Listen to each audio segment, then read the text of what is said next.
Norman Iran 1 ABL YouTube channel. Like, share, and subscribe. Lovebird Talks and Tips.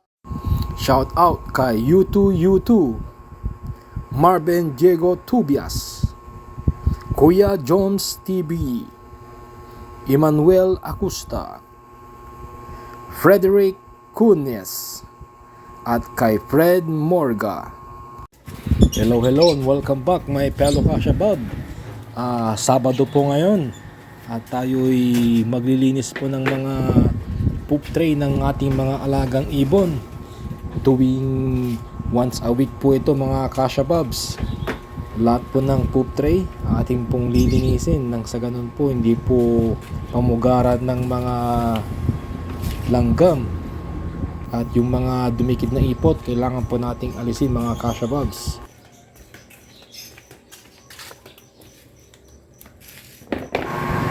Ito na po yung ating mga lilinisan na poop tray. Sa labas po tayo maglilinis, sa likuran po mga Kashababs, para kahit na ihangin po yung mga ipot po ng mga patoka hindi po lilipad sa looban po ng ating bahay mga Kashababs.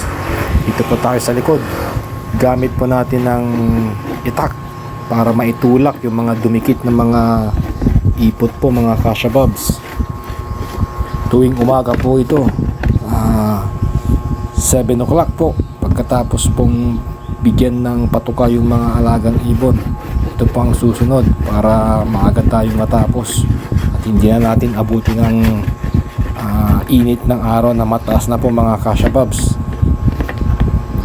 Every week pong ganito ang routine po natin, nang sa ganun ma-maintain po natin yung kalinisan sa ating ipunan.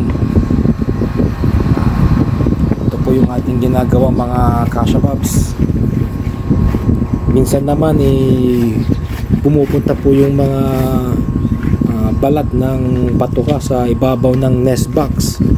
Yun po dahil yung cage po ng ibon double cage po at nasa labas po yung nest box. Kaya pag lumipad yung ibon, napupunta po sa ibabaw niya, lalo na kung patong-patong po yung ating kulungan.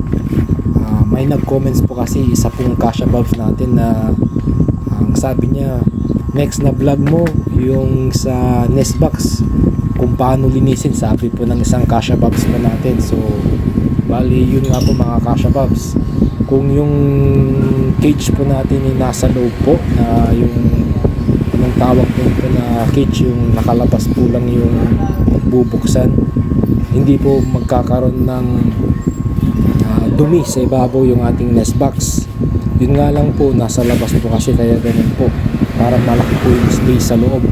At saka kung lagi ko pong lilinisan po yung nest box, isasabay ko po tuwing once a week, hindi po pwede yun dahil magagambala po yung ating mga breeders na may itlog sa loob. Ayaw po nila ng ganon, ma-delay po yung paglimlim ng kanilang mga itlog. Baka hindi pa po nila limlimin dahil yung mga iba po ay sensitibo mga Kashababs. Ito ulit, kuha po ulit tayo ng mga poop tray at ating lilinisan ulit mga Kashababs. Okay lang po na tuwing once a week po ang ating paglinis ng ating mga poop tray, dahil sa 1 week po doon napupuno na po yung poop tray mga Kashababs, lalong lalo na kung marami po silang nakain. At yung iba naman pag binibigyan natin ng chick booster yung mga ibang inakay, syempre nakakalaykay po ng mga ibon, kaya yun po tumitigas po sa poop tray minsan. Ganito po, kung marami po kayong mga alagang ibon mga Kashababs, kung ilang parisan po, talagang ilang din pong poop tray ang inyong lilinisan. At tsaga-tsaga lang po mga Kashababs, dahil sabi nga po nila, pag may tsaga may bunga. Tama po ba yun? Yun po ang alam kong kasabihan pag may tsaga may nilaga na bunga. Yun po ang magandang kasabihan mga Kashababs. Kaya sa paglilinis po, healthy naman yung bunga ng ating mga alagang ibon. Ganito rin po yung ginagawa ng aking kasama pag ako'y wala mga Kasha Bobs. Pinapaalam ko po na ikaw munang magpakain ng mga ibon at linisin mo na rin. Bali, ang bayad ko po sa isang araw ay 50 po.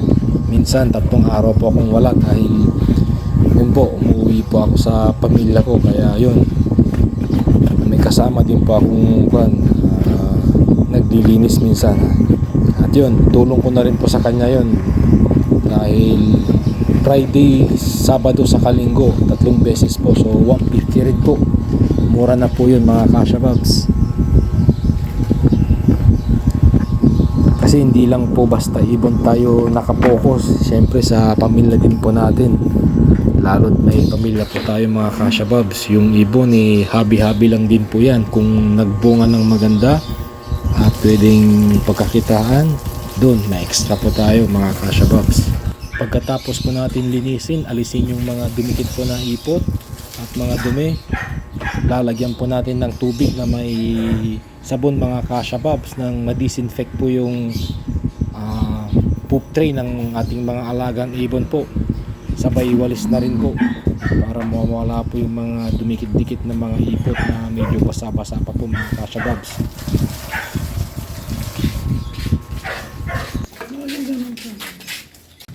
Once na nababad na po, pwede na po nating walisin nang sa ganun lumambot po yung mga puti-puti na dumikit na mga ipot mga Kasha Bobs. Gumamit po tayo ng walis, huwag po nating kakamayin kung tayo maglilinis ng poop tray, lalo ganitong oras mga alas 7 ng umaga, dahil sigurado tayo po'y kakain. Baka pag kinamay po natin yan, yung kamay po natin baka may sumama po dyan kahit kasabihin natin na tayo naghugas ng mabuti. Mas maganda na po yung gumamit po tayo ng walis at ibabad po muna yung poop tray ng mga 5 minutes. Sa ganun mawala po yung pagkakadikit ng mga nag-dry na ipot mga Kasha Bobs. Sa ganitong paglilinis, inaabot din po ako ng 45 minutes to 1 oras mga Kasha Bobs. Parehas lang po kung ako'y nagbibigay ng papuka sa mga alagang lovebirds. Dahil sa sobrang dami po, almost 1 oras din po. Plus ito, sabi na natin 1 oras sila. So 2 oras pa tayong magtatrabaho para sa ating mga alagang ibon tuwing Sabado po pag maglilinis tayo. Pero kung hindi naman tayo maglilinis, Sunday to Friday po, 1 oras lang yung patuka lang mga Kasha Bobs. Ito at medyo nawala na po yung mga dumi-dumi mga Kasha Bobs. Pwede na po natin itong banlawan at kaunting walis-walis ulit para matanggal yung mga kaunting mga puti-puti, dahil meron pa po mga konting mga puti-puti mga Kasha Bobs, yung mga nag-dry na ipot po ng mga alagang lovebirds.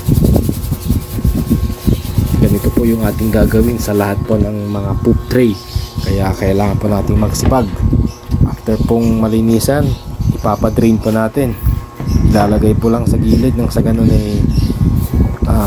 matanggal po yung tubig niya at mabilis po natin maibalik sa bawat kulungan. Yun po Kasha Bobs yung ating weekly routine sa paglilinis ng poop tray ng ating mga alagang ibon. At kung bago ka pa lang sa channel ko, pa-subscribe po mga Kasha Bobs. At sa mga hindi pa po nagsusubscribe dyan na viewers po natin, pa-subscribe mga Kasha Bobs. At kung nagustuhan nyo ang video ito, pa-thumbs up. At kung hindi man, pa-thumbs up pa rin mga Kasha Bobs. Maraming salamat po.